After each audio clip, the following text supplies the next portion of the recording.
Good afternoon, si Action John Diaz, Action Radio, live kasubong. Yes, good afternoon John. No? Kag labi na gid sa aton mga tagpalamati no nga monitor sa imo programa. Yes, Sir Win, actually, no, kaina nagatag na sang iyang inaugural address si President BBM. Anong ginalauman nyo, Sir Win, kung tani ng hambalya, or anong inyo diri nga reaction, no, eventually or finally, nagapungko na si President Bongbong Marcos?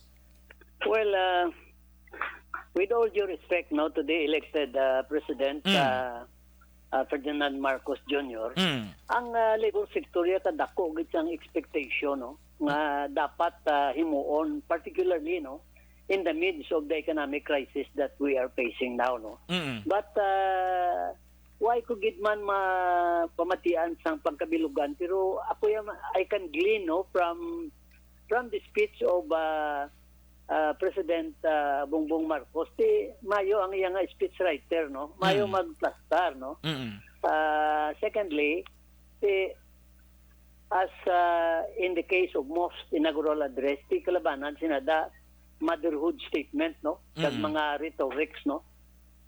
Pero ang ato niya expectation tani nga the speech no or the substance of the speech could be converted no into actual actions or reality no. Kasi kung magsiling siya nga ang pangarap nyo ay pangarap ko Yes. ko na ya ning pareho mo lang nati kung anong gina-aspire amo man ang aton nga aspiration no. Mm. But at this point and time from the labor sector, anong aspiration bigyan sang labor sector? Number one, how to emancipate the workers from the bondage of poverty. Mm. Secondly, paano niya ma-address ang unemployment? No? Mm. Kag siguro ang kinahanglan gid ni President Marcos nga i-implement ang economic package no that would mitigate no the sufferings of the people now, particularly ang increases ang petroleum products no. Mm. As a matter of fact dyan, ang aton nga wage increase in Western Visayas particularly was negated no because of the unabated increases in the prices of basic goods and services no. Halos tanan subong apektuhan ining economic crisis and words are not enough to appease the sentiments of the people.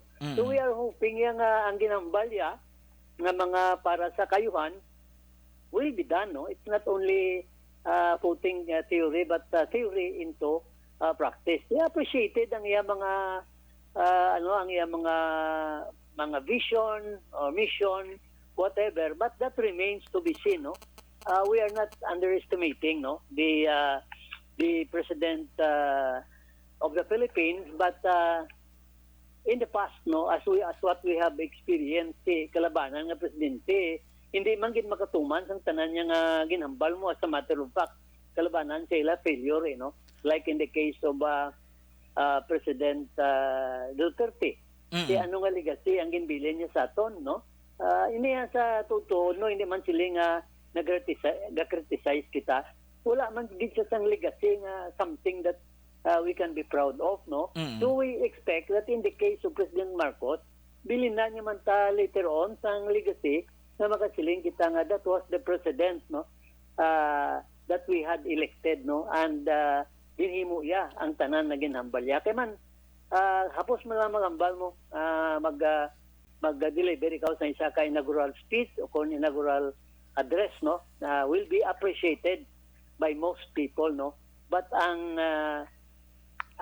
pinaka-importante dira hindi lang kaundan ano ang matabo no pagkatapos sa imong speech. How can you convert this into measures no that would implement your desire no to change the lives, especially the economic lives of the people. Kay do pareho lang sa man sa gyapon, Sir Win, kay kung pamatian nato ng iyang speech kay na daw lagi blas ang specific program sa nga gimplastar, like for example I don't know kung ginaulat yung man ako Sir Win nga maghambal sa parte blas sa Endo nga ini. How is that? Come again? Ang sa Indo bla action Sir Win ang bisan programa ito bisa mga empleyado, mga mamumugon. Actually, we are also waiting kung ano mga specific program, no? Pero kay na dumi maaral sa ginbutang, ginplastar kay na nga ginahingyo yang publiko nga mag-upod sa iya mag-isa, something like that.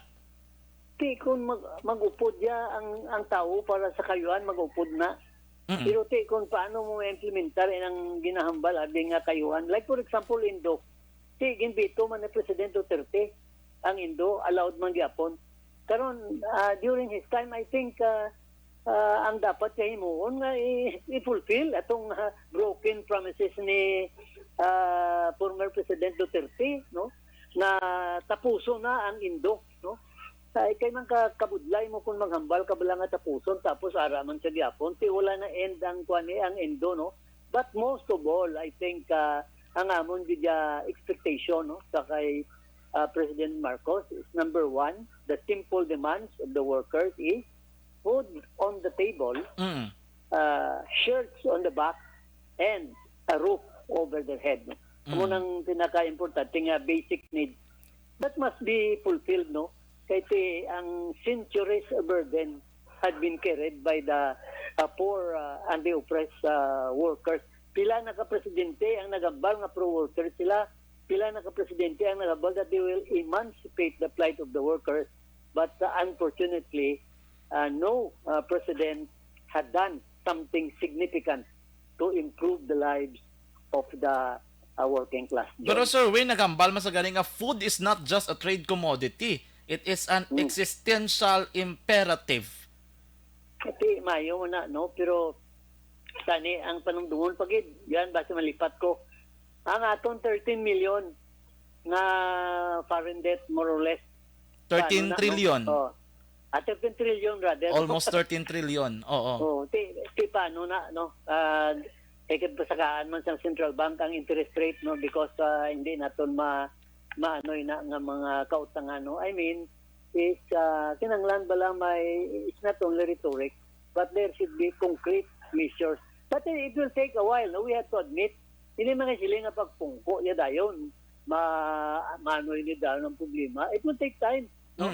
Manti makuha pa na siya mo pagka tapos siya nalibot sa yung mga tao da, mamangkot pa na siya kung anong ilang mga measures na pagkakuha, no? It is also notable nga makita naton do mga recycled malingklabanan na cabinet members except for a few, Kaya manti from one administration to the another. Oo. Ginlain mo lang ang kuan ang posisyon, To me it is not a sign of good management except for a few yung yes. may ragin man daya nga mayo nga mga gabinete, no? Pero from one administration to another, from one master to another master, that would make a difference in political decision making. Sir Win, actually very concerned ka gini kag interested kag I don't know, and for sure you would agree. Ang bali action, Sir Win, there is a parallel problem in our energy supply. But supply lang gid ba lang may problema, Sir Win? Ang ambal ni President BBM, may ara kuno sang parallel nga problema sa energy supply. Ang pamangkot ko, Sir Win, para sa inyo, ang supply lang gid bala ang problema o kung mismo ang nag-manage sining supply sang energy? Ang energy or electricity, ang number one gid yung problema is that the institution that's supposed to regulate the distribution utilities are not effective. Okay. As a matter of fact, dinatolerate lang nila ang mga malpractices and corporate abuses. And ang kuwang gidaya nga nagamalang kurente tungod sa overcontracting, no? So ang kinanglan abi 30 megawatts, makuha sila 80 megawatts, 70 megawatts, 60 megawatts. Kabalo ka na gid nga sobra makuha ka kay nga the more, the higher the volume of electricity, you know, the bigger is the balantaman kung ano na, no? Amo ginayaan sekreto nga ang power industry, no, has become a commodity. So much so nga ang rules nga naga-prevail sa sa atong power industry, including in this government right now, are the rules of the market, no, and not the rules that would reflect, no, justice and equality for the consumers. So overall, Sir Win, yes. Overall, Sir Win, how do you find the speech of PBBM? overall kaya ko appreciate no mayo ang kuan ang pagplastar no but then as I have said words are not enough no. Okay. Balikan nato Sir Wayne sa last portion. According kay Sir Wayne, na-appreciate nila ang speech diri, no? Pero may isa ko di ka pamangkot kay nato do full speech only siguro mga 1 or 2% lang ang nag-Tagalog. Sir Wayne, appreciated mo ang speech. Pero Sir Wayne, siguro mas mayo guro kung gin Tagalog yan, no? Ang iyang speech, no? Oo, ang isa man datani nga kundi Tagalog ya kundi mas maintindihan no ng mga kababayan natin no. Oo. Kaya ang iyaya kay medyo may taglis man siya mo mayo man nata ning English kaman kung pumatian mo daw ka kahit saluting la. Oo, do ka sophisticated. Sa akon lang yan, John, ang kinanglan niya sa mga mamumugo niya, kapin pagid mga common workers. Ang kinanglan nila ya ang language nga the more they can understand no in their own situation as workers no. Ang lingwahe bilas ang mga common tao no. Tigaling kay tidalo ka man basta inauguration niya daw pasyonsyon mo. Tanan-tanan day sa gwapo ka gwapa. But then we wish no the president could perform better than the former president. But of course, no, we have to admit that he is facing an insurmountable economic problem. If his economic manager could not effectively assess and evaluate the situation in order for the people to gain what we call economic recovery. Okay, sige. Sa Sir Wayne, may concern pa kita ni pero lang ala na kita sa tempo. So next guro mga istorya nato ng Sir Wayne, no, ang iban pag mga concern. Thank you Sir Wayne sa mga time sa mong hapon. Salamat. Diretso